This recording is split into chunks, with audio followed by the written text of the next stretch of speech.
I'm so close to my parents. My relationship with my family is better than it's ever been. I'm 33 and I went through a decade of, not looking them in the eyes really. Yeah. And now it's, it's beautiful. I just celebrated my daughter's 4th birthday party at their house a couple days ago. And it's just like, wow, like I'm so lucky I get to do this. Like, Yeah. So lucky. Stories are powerful. Welcome to the Rise, Recover, Live podcast, brought to you by The Phoenix. This is a space where people impacted by substance use can come to share their story of strength and resilience, get open and honest, and inspire hope and build community through shared experience. We'll be talking to people in our community on their own recovery journey and shine a light on the topic of recovery in all its forms. Maybe you'll hear some of your story in theirs. Let's show the world that together we rise, recover, and live. Hi, everybody, and welcome to another episode of the Rise, Recover, Live podcast. I am your host. Solo today, Liz McKean. My pronouns are she, her, and I cannot wait to introduce you to our incredible guest. Due to tech issues that we valiantly worked to fix, Bryce is not with us today, but with us always in spirit. Yeah, I know that we're going to be able to make him proud. So our guest today is Shane Berber, who is the Community Engagement Coordinator in Austin, Texas, which we've established is a very cool place in the world to live. And we're going to hear about his story, his role with the Phoenix, and any other tidbits that come out. So Shane, welcome. Thank you for your patience. You are already one of my very favorite people in the world. How are you doing today? I'm good. Thank you so much for having me on board today. Yeah, tech issues are a funny thing, but everything happens. So it's all good. Happy to be here. Yeah. Oh, well, thank you. Yeah. And we're always like, try to make sure we're like, okay, we're so grateful for this tech, world that we live in, because it allows us to connect with, people all around the country and the world, and certainly makes the recovery community feel a lot closer, even from far away. And the cost is that sometimes you lose 30 minutes of trying to figure out frickin' tech. And that's all right, because we move on. So yeah, I'm just really excited to hear your story.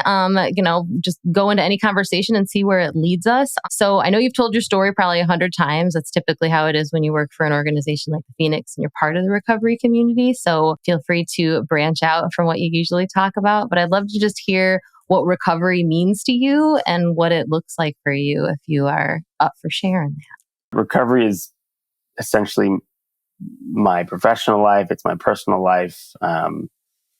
It is also, I feel super blessed to be in recovery. My thing is stimulants and gambling. And also with that, some criminal activity, things of the sort. I feel like I was addicted to back in the day. But yeah, recovery for me is Phoenix. Recovery for me is family. Recovery for me is new friends. It's community. It's, being a part of something bigger. It's having something bigger than me. Yeah, it's from being, selfish to selfless, all of the above. Yeah. That's a really good definition. That's cool.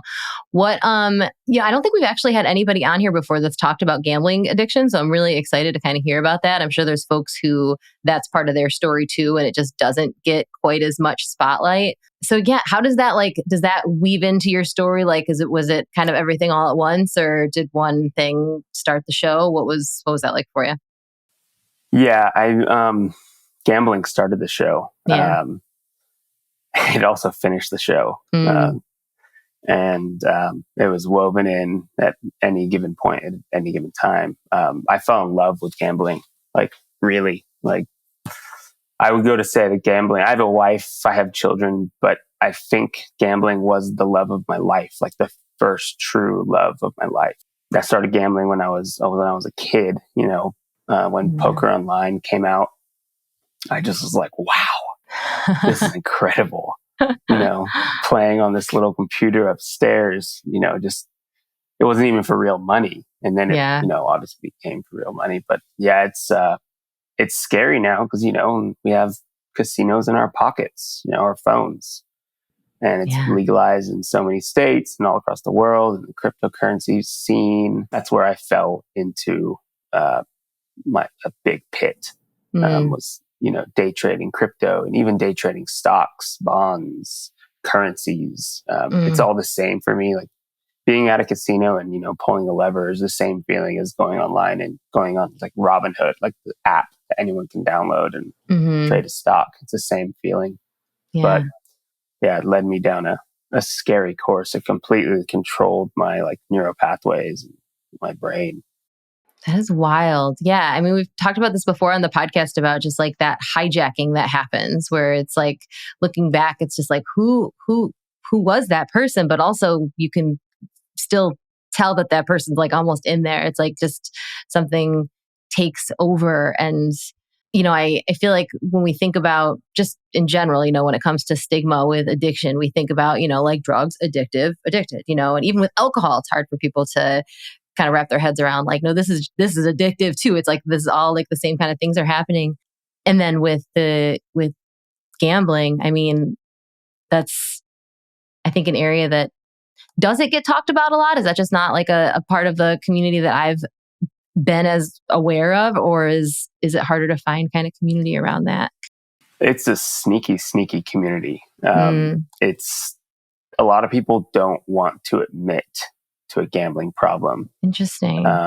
Which is what I found. Because it's all around, it's all around. But like, I'm a compulsive gambler. So, I mean, there's a difference between someone who's gambling and a compulsive gambler who's gambling. And like, I could be sitting next to my brother who's a day trader, day trade stocks. And I could be day trading stocks the same way in the computer right next to him. But for him, it's not gambling because it's not that same feeling. He's doing it like a robot, no emotions involved. But for me, it's the same thing as, the dopamine spike is relentless and massive. Yeah.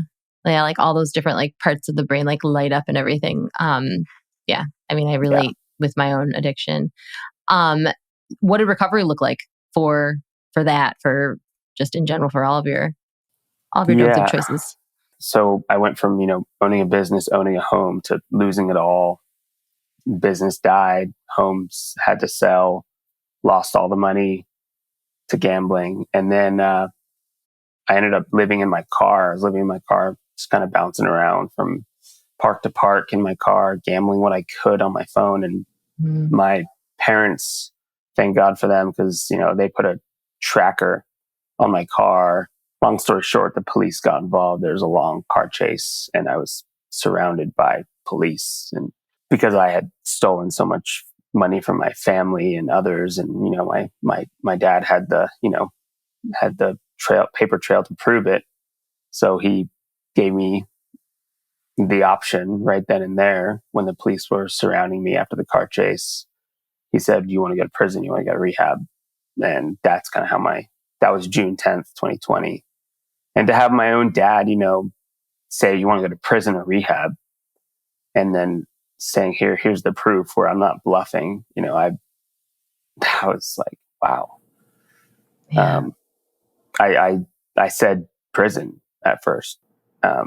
Wow. And he was like, "Are you sure?" And I said, "Yeah." And so then he then gave me the phone, and on my phone was my wife. And she said, "Hey, I'm going to move away. I can't be with you anymore with our daughter. If you choose prison over rehab." And I, it was that moment where I was like, "Oh, okay.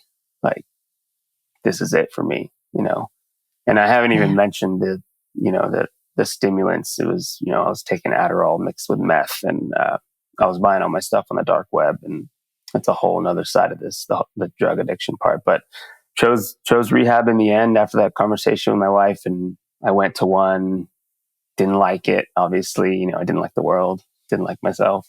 I lasted 12 days. I ended up walking 20 plus miles on my, just hitchhiking and on my feet back to Austin, Texas, and showed up at my parents' doorstep.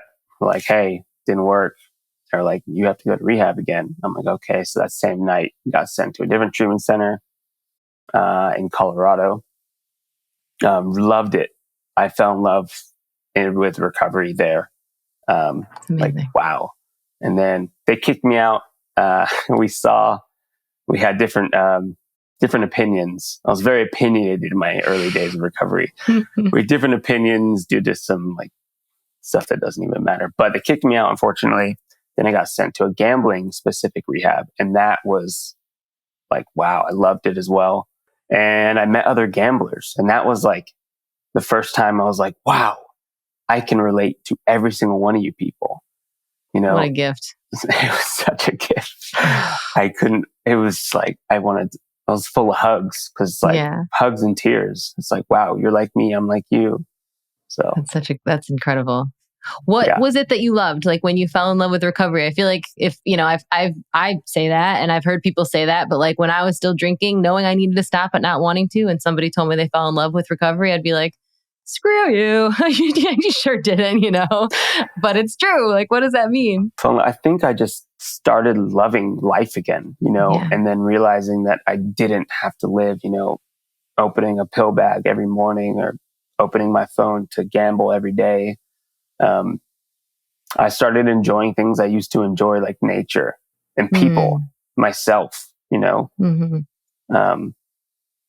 I also think there was a moment when I was in my third treatment center where I was always embarrassed to like look at someone in the eyes when I was doing drugs or gambling, like for almost a decade, really. And there's a moment I remember I looked at someone in the eyes. I'm pretty sure his name was David. It was just a guy in my treatment center. And I could look at him in the eyes and I felt like he wasn't judging me. And I felt like proud of where I was. And I think that was probably the moment that did it for me. Fell in love with recovery and like just people relating to me. It's like, God, I'm not alone. And I was alone for so long, Yeah. That's so true. I mean, we talk about community being and connection being like the opposite of addiction or however you want to word that. But it's so true. Like you do feel so alone. And not only do you feel alone, it's like you truly can't imagine another way of doing life. Like I remember like first thing in the morning, drinking something and being like, well, this is what I have to do to survive. And not thinking like, I wish I could change, like just being like, this is just who I am in the life that I will always have to live. And like, in no world will there ever be a way this isn't true. And so I'm going to do the thing I need to do to survive. And and then that moment where it's like, you just are able to see that little bit of light of like, there's another, if I just pull back this curtain, there actually is life. Like, I remember actually saying to my husband when he was, one of the many times like pleading with me, like just stop this, and I was like, and then what? And he was like, and then we get to like have a life. And I was like, what life? Like truly, I was like, and he just could not understand what I meant by that. And I was like, there's no life that's not this, And so I think the ability, getting back that ability to imagine a different way is something that it is hard to know could be real when you're in it, but it's freaking real. Yeah, 100%. Yeah, and you're not alone. And there's other people who have done the things, felt the things, experienced the things that you have, and have gotten to the other side. And like that sliver of hope is like just oxygen. Yeah, it's a scary journey though. It's never pretty. Yeah, or linear. Yeah, no. And then I remember when I got out of my third treatment center, I came home and seeing my brothers, seeing my parents, all the trust that was completely broken. And I remember feeling like I'm better now. Yeah. And then but they don't see me as better yet. They don't know I've just spent 100 days in their treatment. I mean, they know I've spent 100 days, but they don't know what type of shame they're getting. And I remember thinking like, okay, this is going to be great. And I go home and all the locks on my parents' house are changed. The codes in my parents' house are changed. I'm not allowed to go back and step foot in their driveway type of thing. Mm-hmm. And I had to prove to them, with my actions. And, something I really believe in and is so true is good intentions, don't mean shit. They don't mean shit. They really don't. So many people that are in recovery and trying sobriety and they have good intentions. So many people who are in their active addiction have great intentions. I mean, I did. Same. But doesn't mean anything. Yeah. Every time I said I'll never do this again, I meant it. My heart of hearts, I meant it. Every single word. And then sometimes within 24 hours, be like, here we are again. Yeah. That's amazing. I had to really learn that time plus action, like time plus my actions equals trust. Yeah. That's the only way I was going to get trust back from my family. Yeah. Have you? Do you feel like you have it back now? Yeah. Yes. What's that like? Oh my God. I mean, I just, full trust and more. Like, I can't even, I'm so close to my parents. My relationship with my family is better than it's ever been. I'm 33 and I went through a decade of, not looking them in the eyes, really lying, always late, never truthful to my word, stealing, taking stuff, selling it online that wasn't my, and now it's, it's beautiful. I just celebrated my daughter's 4th birthday party at their house a couple days ago. And it's just like, wow, like I'm so lucky I get to do this. Like, so lucky. And you worked really hard to get here. Like that feeling you mentioned, like feeling proud, having that moment where you were like, oh, I'm doing something hard and that's a big deal. Like when you don't get to feel proud when you're in it, you feel a lot of things or try not to feel very many things, but that's a big deal. That's a big feeling. 100%.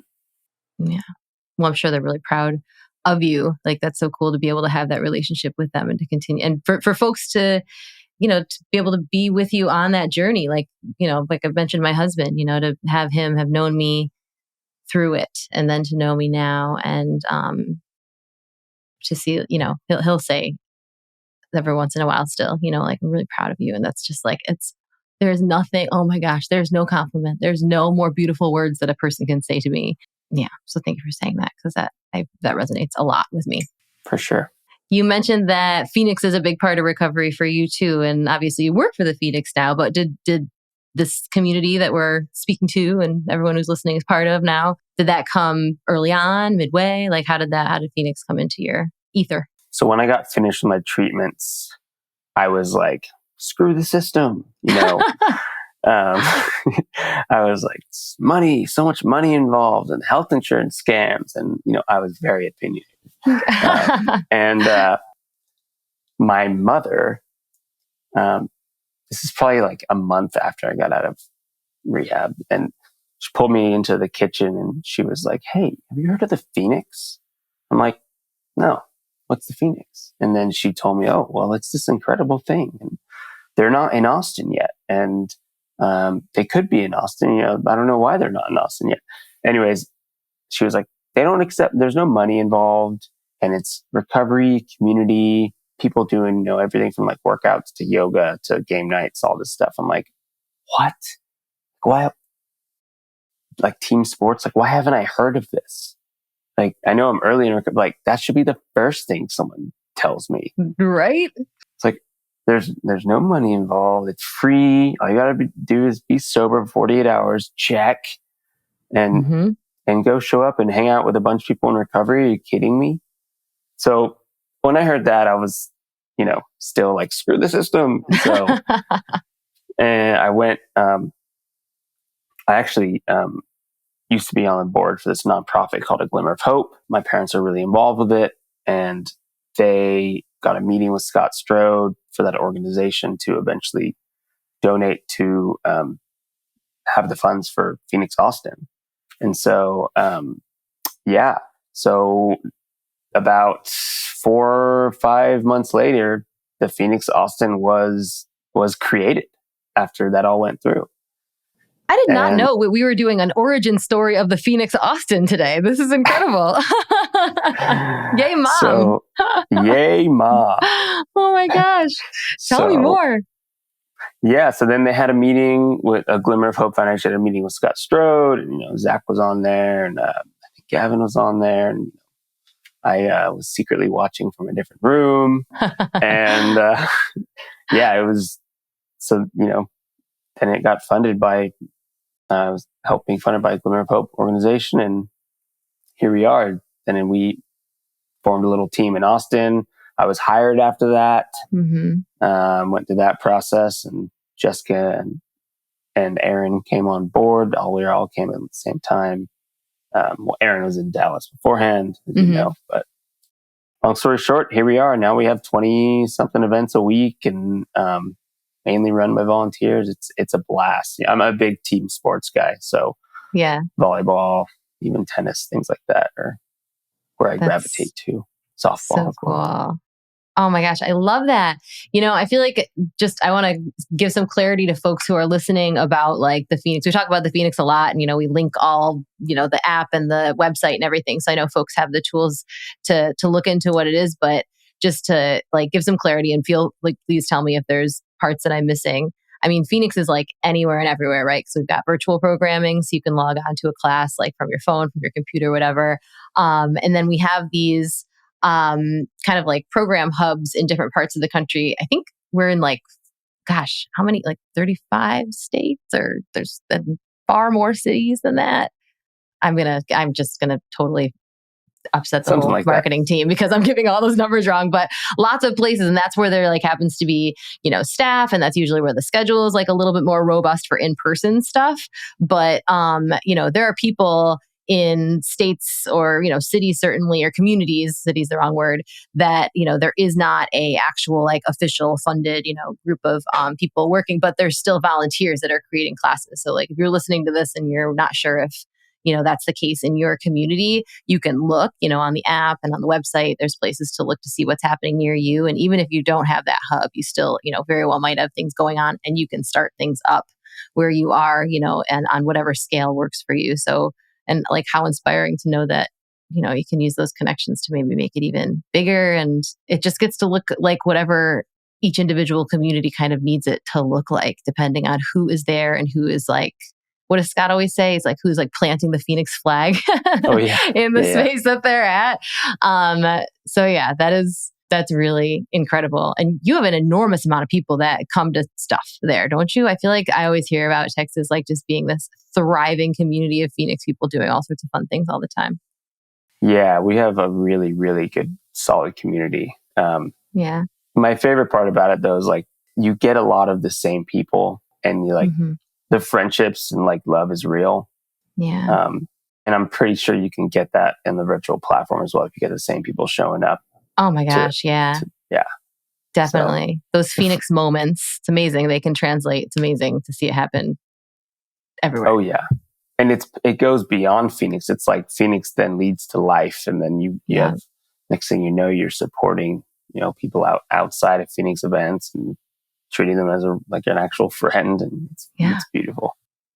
Because that's what it is. It's just like community. It's just that, you go from the moment where it's like you're just alone in your car and just can't imagine anything ever going right to suddenly, I mean, I don't know about you, but anytime someone calls, I certainly, pick up, but also like if there's someone who reaches out that is struggling, it's like, I know somebody near you who can probably help, or I've got some connection. There's going to have some connection. I can definitely like say, you can go to this class, you can go to this event or whatever, but it really is just this web of people who just, even the ones you've never met before, just want to be there for you. Like, and all that stuff we were so ashamed of is our ticket to that. Yeah. Party. Yeah. It's amazing. It's also just like such a big part of my recovery puzzle. Some people love meetings, which is great. Meetings arguably helped save my life. Some people love 12 steps, which is great for some people. And some people do meetings that are a little bit like Dharma and SMART and all that stuff. But if you don't really feel like sitting in a circle and you just want to do something fun with people in recovery, you don't even have to talk about it. Don't even have to talk about why you're there or what led you there. So it's a beautiful thing. Something so comforting about knowing that the people you're surrounded with, like just at least like know your whole self, like know the thing that you used to hide, and also are going to love you through it, going to love you for it. Oh yeah. No judgment zone. Right. So what does recovery look like for you these days? Like what, obviously you are a leader in the community there in Austin when it comes to recovery. And I know sometimes that can change your relationship with the activities in recovery. Like how do you take care of you and I've used the word recovery, but if you have other words for that, that's just my language. So you mean like non-Phoenix stuff? What does my recovery look Phoenix like? or non-Phoenix? Yeah. Like, what do you do? Like, what is your way of taking care of yourself and really managing or navigating, like challenges that come up, because they freaking do. I've actually found this really like niche category within the gamblers world. And it's, I lead this meeting virtually. There you go. Every 2 weeks, and it's for parents of compulsive gamblers, because I realized after going to all these different meetings that there's no like safe place for the parent of a compulsive gambler to speak to an actual compulsive gambler.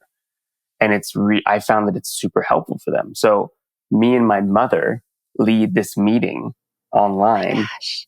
And it's for the parents of compulsive gamblers. And it's basically like a firing questions like coming at me from these parents of compulsive gamblers. Like, it's a great thing for me. It's a great thing for them. It helps both. It's a win-win. But that's like the main thing I do in my recovery. I have some, I don't call them sponsees. I have no official term for them. I'm just a friend in recovery, a bunch of friends in recovery where we kind of like check in with each other on the regular. Some are in GA, Gamblers Anonymous, some are in AA, some in NA. So all different programs. But I think just like checking in with my recovery friends is also a big part of what I love and what's important for my recovery. Yeah, that's amazing. That meeting sounds like the coolest thing I've ever heard, because you're so right. I mean, we constantly hear from allies, which is just another word for folks who are impacted by a loved one with some form of substance use addiction, whatever it is that they've struggled with. And the question is always like, what do I say? What do I do? How do I support them? How do I fix them? In so many words. And to be able to have that conversation and ask those questions among a group, but then also with your mom who's been through it, with you who actually are the person who we need some more of that. That's amazing. Whose idea was that? Was that mom's idea? Yeah, basically. Good mom. Moms run the world. That's amazing. So yeah, cool. It's really cool. It's a powerful meeting. Yeah.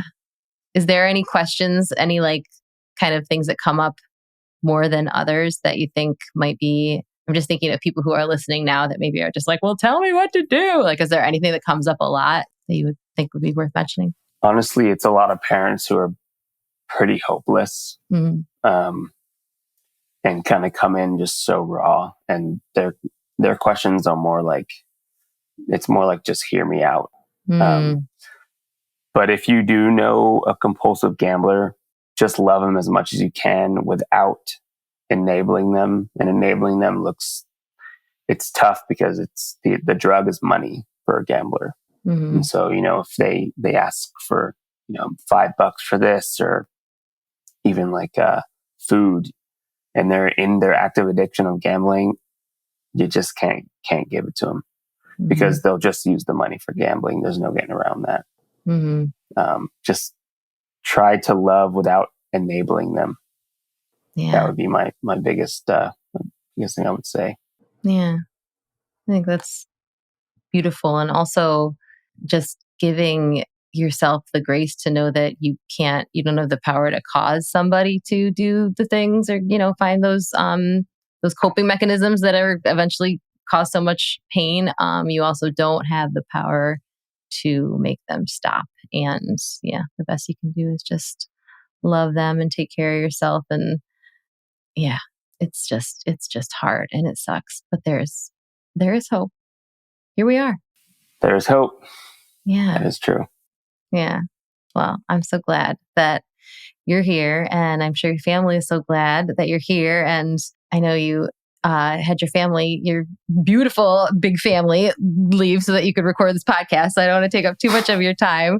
But there's a question that we ask in some iteration at the end of every one of these shows. And that's, if you could kind of like peel back the layers of time and send some words to a previous version of yourself without any, no expectation for what that has to be. It doesn't have to be anything brilliant or advice or anything, whatever. What would you say if you could just behind an old version of yourself being who you are now? If I could go back in time and tell myself something, poof. I know. We like to end it light. I think I would just let myself know that I'd smile again one day, because, I forgot how to do that for so long. So I would just let myself know I'd smile again. Yeah. I love that. Yeah. Gave me goosebumps. Yeah. It's a tough question. I know. Well, it was a perfect answer though, because it's true. It's like you look back and it's like, yeah, that me didn't think there was ever going to be this me. And just to be able to say there will be a day you look back on this, there will be a day that there's life that's not this, is something that's hard to believe and also real. Yeah. And that's incredible. Wow. Yeah. Thank you for being here, Shane, for just taking the time and sharing your story and being patient through technology. I know that you are not a social media person, but if there's anyone who wants to find resources that have been helpful for you, if someone is experiencing, any version of what you've experienced, where would you point them, both locally and maybe beyond? Where would I point them in terms of reaching out, or? Yeah. If someone is, say, in Austin and wants to get in touch or get, have some resources with either for specifically Phoenix or otherwise, or if someone is another part of the country and they're struggling with, I would say probably gambling in particular, since we haven't talked a lot about this in this podcast, where could someone kind of turn to? And we can link things in the show notes as well. There's a lot of great, in terms of gambling, a lot of great meetings on gamblersinrecovery.com. And that'll lead you to, 24/7 meetings if you want them. Also my direct email, I love talking to gamblers. That's where like my juice flows, Yeah. I love it. It's like, I know about gambling. That's like my one thing in this life I know about. So I would say my direct email, sberber, at thephoenix.org. If you have any gambling issue or anything relating to gambling, or you just know someone who's a gambler, just come my way, and I'd love to chat. Amazing. And the meeting that you and your mom do, is that something that folks can come to if they're not local? Is that anywhere? For sure. That's in gamblersinrecovery.com. Oh, cool. But you have to be a parent of a compulsive gambler. So that's the only prerequisite for that group. But yeah. Okay. Yep. And just click on the For Families and Friends section, and there it is. Nice, man. Easy peasy. Awesome. Well, we will link that in the show notes. And again, thank you for being here. Super grateful, and just grateful for everything you're doing in the world, in Austin. Super grateful for your mom for making just things happen. So shout out to her, and shout out to everybody who's listening. Thank you for being here. Whether you have ever done anything, Phoenix related or not, just listening to this podcast means that you are part of this community. So really grateful. If you haven't already, please do hit that subscribe or follow button in whatever podcast app you might be listening in. If you are drawn to the rate and review button, that's also a really big plus for us. And we're grateful for those things. And be sure to download the Phoenix app, where you can connect with all these people who have and are experiencing things that maybe you think you're alone in, because you're just not. You're never alone. Thank you. Thank you, Shane. Thank you, Bryce. We miss you. And we will see you guys next time. So now you're excited. Bryce, Liz, how do I get involved with the Phoenix? Well, my friend, it is super simple. We actually have an app. Head over to the Google Play Store or the Apple App Store, or look in the show notes of this podcast, wherever you're listening to or watching this podcast, and go download the Phoenix app. The Phoenix app makes it so easy to find classes that are near you, or to access our virtual class schedule, where you can hop on from the comfort of your home. You can also join our groups and have a conversation with someone from the Phoenix community from anywhere in the world. Please make sure that you join the podcast group, where you can connect with Bryce and I and other listeners. Everything that you need is in the show notes. You can also head to our website at www.thephoenix.org. And maybe while you're there, you click the volunteer tab and get even more involved.